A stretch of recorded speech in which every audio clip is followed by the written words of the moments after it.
Nous sommes ici à la région Île-de-France, qui est partenaire de notre projet et qui soutient notre initiative. Cette initiative a été menée dans 10 villes du monde et s'appelle Energy Efficiency Building Lab, atelier pour la rénovation énergétique du bâti. Nous avons constitué 3 groupes de travail.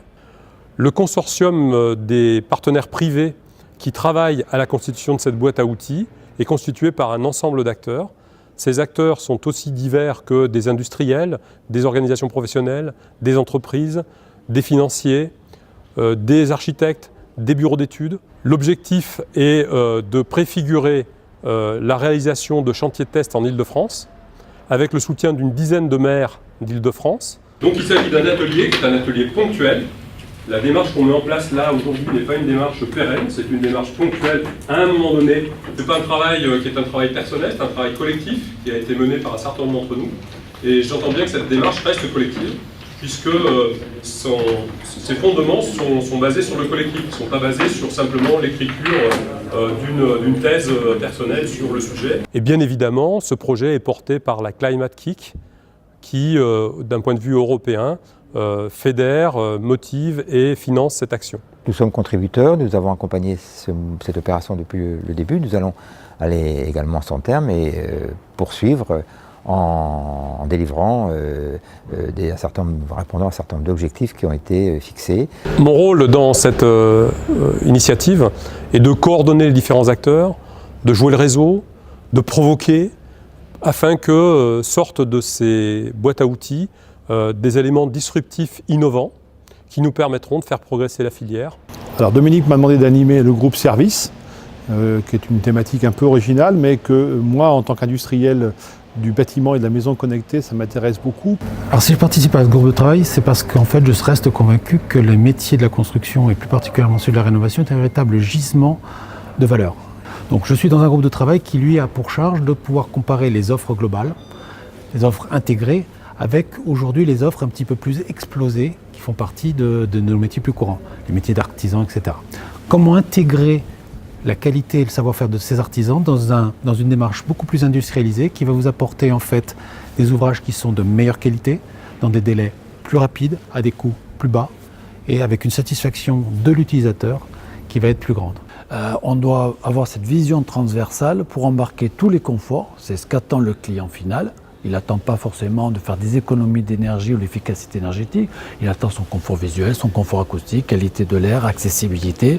Beaucoup d'items qui arrivent aujourd'hui sur le marché et auxquels il faut savoir répondre. Donc monter en compétence des artisans, leur apporter les outils qui puissent travailler entre eux et que ça puisse matcher entre corps d'état et liaison des systèmes constructifs, tout en se projetant aussi sur l'économie circulaire. Le BIM est une méthode de travail qui commence à prendre son essor dans le monde du bâtiment aujourd'hui, qui a pour but de réunir tous les acteurs autour d'une collaboration effective via des plateformes numériques et autour de maquettes numériques qui représentent le bâtiment, qui sont un moyen intégré d'avoir tous les facteurs et tous les acteurs réunis autour du projet. Je m'occupe d'animer un groupe sur la question de l'ingénierie financière au service de la rénovation thermique et nous essayons de réfléchir ensemble aux mutations financières et institutionnelles que nous pourrions proposer pour améliorer en fait la prise en charge de la rénovation thermique des particuliers dans tous les territoires, dans tous les types de territoires, que ce soit en espace rural ou en espace urbain ou très urbain comme à Paris. Je suis persuadé que la problématique climat et les solutions apportées est de l'affaire de tous et qu'en ma qualité de secrétaire général d'organisation professionnelle dans le bâtiment, j'y ai ma part de responsabilité et je dois faire en sorte d'y apporter ma pierre à l'édifice. Voilà, et de fait, je me suis d'autant plus investi dans un des groupes qui est celui qui est chargé de l'offre globale. Voilà, de trouver des solutions et des méthodes à apporter. Donc quand Dominique Lefebvre m'a proposé de travailler à EB Lab sur le volet de la massification de la rénovation, c'est naturellement qu'on a accepté en tant qu'Engie de participer au sujet.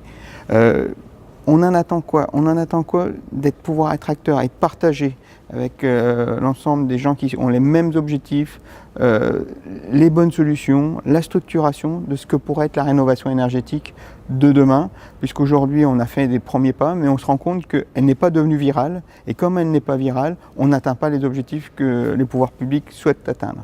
Une solution clé en main, en fait, qui permettrait au client particulier qui veut rénover son logement ou au bailleur social qui veut rénover, lui dire voilà, on a une offre qui permet à la fois d'amener les artisans dans leur conception, la réalisation des travaux, mais aussi avec des financements, avec un regard nouveau. Il faut l'ensemble des actions de performance énergétique au rendez-vous, que ce soit uniquement sur le bâti, sur des offres globales, sur les systèmes de production ou la conduite des équipements. Donc Engie, en tant qu'énergéticien, couvre l'ensemble de ce spectre-là, et c'est bien sur ces sujets-là que demain on souhaite pouvoir travailler. LAB Lab est aujourd'hui un vrai pôle d'échange.